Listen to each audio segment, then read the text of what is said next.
from Shanghai. It's Lucas here. It's Monday morning, still a little bit sleepy. We'll talk about what are the best Chinese cities to live for expat today. Some things never change. I couldn't stop and say no. Hey guys, so I'm here to introduce you the biggest and most interesting cities in China.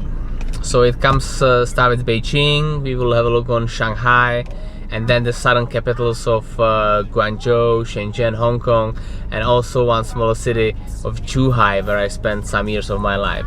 So let's start with Beijing. If you want to do anything that has connection with government or politics, you need to be in Beijing, because this is where the party is, and this is where you need to build your connection to help you to get through that maze of the bureaucracy in China.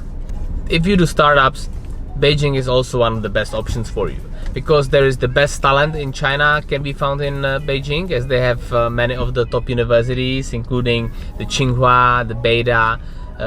Most of the big VCs are also headquartered up there in Beijing, and the startup community is very strong. I think for startup, the only place that can challenge Beijing in entire China is actually down in Shenzhen. When it comes to people, I think that Beijing is really the place where you can meet the most interesting people in China, especially when it comes to Chinese, because there is a lot of arts, a lot of culture. You can meet artists, writers, performers, scholars, philosophers. These are all those kind of people that have something special to them, and it's really fun to talk with them because they are like non-conventional thinkers, and you can really find very interesting crowd there. There's a lot of events, cultural, art, music. Yeah, so Beijing is really the cultural capital of China, and if you are into culture, this is the place to be. Besides that, there is very strong international students community. So if you are young and you want to maybe study Chinese and party on the weekend, then Beijing could be the right choice for you. What I don't like about Beijing is the weather and also pollution to some extent. Although it's getting better in the recent year, I think Beijing is still fairly polluted, especially in winter. The winters can be terribly freezing, terribly cold, with temperatures going down to 15, minus 20 degree very regularly. On the other hand, summers are very hot, very humid, and also sometimes not as sunny as in other parts of China. The next, Shanghai. This is the place where I am right now.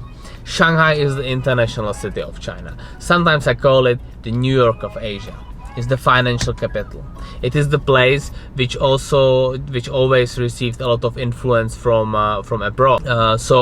There is the French concession that was built under a strong foreign influence. It has a lot of like European flair to itself, and in some parts it feels like living in European cities, which can be very comforting for expats.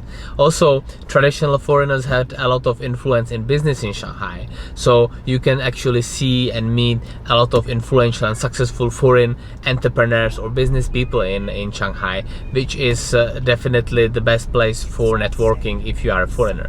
Besides that, it's one of the few cities in China where you can get around pretty well without actually learning Chinese.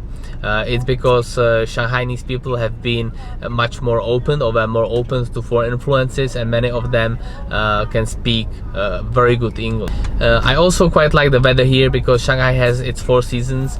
Although the winter is terribly wet and cold, but spring, summer, and autumn has been quite good to me, and I really enjoyed my last 9 months here in Shanghai. It's also maybe one of the most expensive, or maybe even the most expensive city in the mainland China. You should make sure that you have sufficient income to get around Shanghai. But definitely, if you are into international business, you want to make connection, you don't plan learning more Chinese, then Shanghai might be the right place for you. What is next? Shenzhen. Shenzhen is often nicknamed as the Silicon Valley of China, or the Silicon Valley of hardware. This is the place that was built in the southern China by Deng Xiaoping, starting from the late 70s. It used to be just a couple of fishing villages back then, and now it's one of the most developed cities in China with more than 15 million people. I have spent more than 3 years in Shenzhen, and I need to say that I'm in love. I'm in love with that southern city. Almost crashed. The Chinese in Shanghai. Yeah, the other thing about Shanghai, they are deliberate drivers, very aggressive drivers in Shanghai. So if you're driving a car, be careful in Shanghai. Shenzhen is much better for driving car. The people in the south are much more mild, not so aggressive as in Shanghai. So back to what's special about Shenzhen. So Shenzhen is the tech capital of China. A lot of the big technology companies, including Huawei, Tencent, are all headquartered down in Shenzhen. Shenzhen is surprisingly very flourishing startup community. There's a lot of startup. There is this entrepreneurial spirit. It's very open city. Yeah. Compared to other cities, Shenzhen is very open because most of the people in Shenzhen are actually migrants. They are coming from outside. So we say, or people say in Shenzhen, if you come to Shenzhen, you become a Shenzhener or Shenzhenese. And this is actually really true, because compared to Beijing and Shanghai, which has much bigger the local population, the people tend to be a little bit more reserved. Shenzhen is really the place where you can find real friends much easier, because the people, there's always huge inflow of new people into the city, and you can take advantage of that. The other advantage is the weather. I mean, if you love hot weather, the Shenzhen might be the best place for you. It's very sunny, it's very warm. Even the winters, the temperature rarely go below 15 degrees. It's surrounded by pretty nice beaches and mountains, so you can go hiking, you can go surfing, you can do a lot of outdoor activities down in Shenzhen, and it's also just next door to Hong Kong. So if you want to enjoy a little bit more of some European food, or you need to handle your international company focus or located in Hong Kong, it's very convenient, because it basically just takes 1 hour nowadays to get from downtown Shenzhen to downtown Hong Kong. Shenzhen is still the place of choice to live. You may need to speak more Chinese, because people in Shenzhen speak less English than let's say people in Shanghai. The living cost can be slightly lower in Shenzhen than in Beijing and Shanghai, but the difference nowadays is not really big. What is important, that after the recent troubles in Hong Kong, Shenzhen is really getting a lot of support from the government, and I believe that Shenzhen will become in the future the center of the big project that is called the Pearl River Delta, which encompasses 120 million people, and I believe is going to become the most powerful economic cluster in the world. So I believe Shenzhen has a very bright future for you. So if you are really entrepreneurial, if you are a little bit adventure, if you want to learn Chinese, and if you are willing to learn Chinese, just go to Shenzhen, because this is the place with, I believe, most potential in China. The next one is Hong Kong. The Hong Kong has been traditionally very beloved by many foreigners. A lot of Hong Kong has more expats. Hong Kong is the most international city.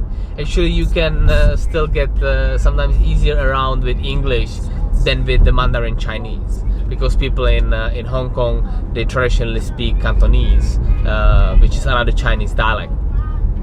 Hong Kong is the international hub. It's a very exciting place to be.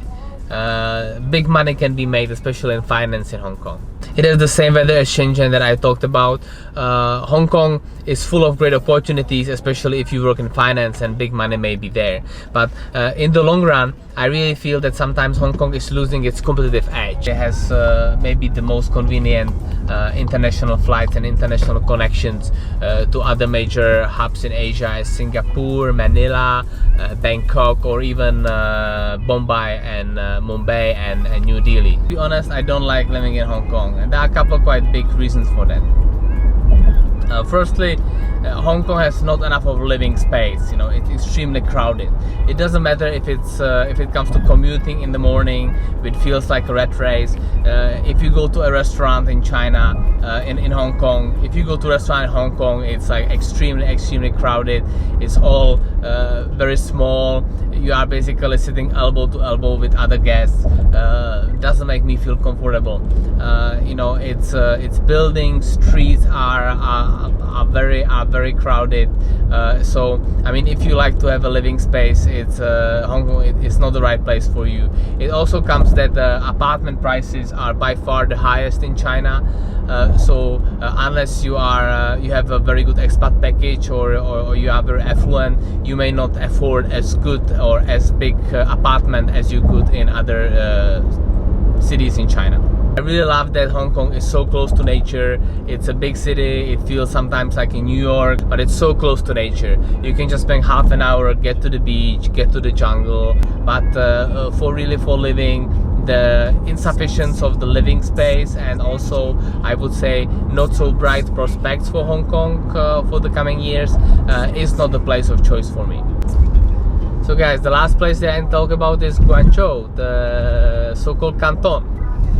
Guangzhou has been traditionally the trading port or the most important trading port in southern China. It has been the city of traders for not only decades but maybe even centuries. Guangzhou has this feeling like Planet Tatuan, you know, is people from all around the world come to Guangzhou. It's the people from Africa, South America. All these traders come here to source and sell the goods in their home countries. Guangzhou is really the mix of cultures, but in a different way. It's not like that international, a little bit snobbish expat feel of Shanghai. It's much more down to earth. It's much more like the real melting pot that you can think about. What I love about Guangzhou is the food, you know. I mean, for me, Guangzhou is the best city of China for a Chinese food. I think you can't go wrong with that. If you are into food, Guangzhou can be a true gem, especially if you are a little bit more adventurous. Guangzhou also is a little bit cheaper than the other first tier city of China. The apartment prices can be almost half. Food is cheaper.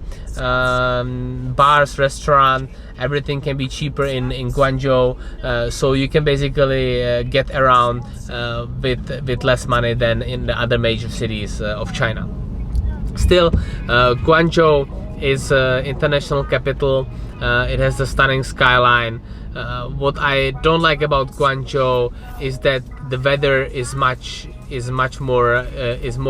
polluted than Shenzhen. Although the cities are just maybe 100 kilometers away, Guangzhou gets more hot in the summer because it's a little bit slightly more inland. Temperatures very often hitting 40 degrees, and it's also much colder in the winter because it's not at the sea level, so the temperatures are much more often falling to, let's say, 10 degrees, which can feel really bitterly cold in that high humidity of Guangdong. So I mean, Guangzhou, I won't spend so much time talking about Guangzhou here, but it's definitely the place for you if you are into trading, if you are into sourcing, if you want to produce in China at a low cost, you want to sell your goods in your home country, then the Guangzhou could be the right place for you.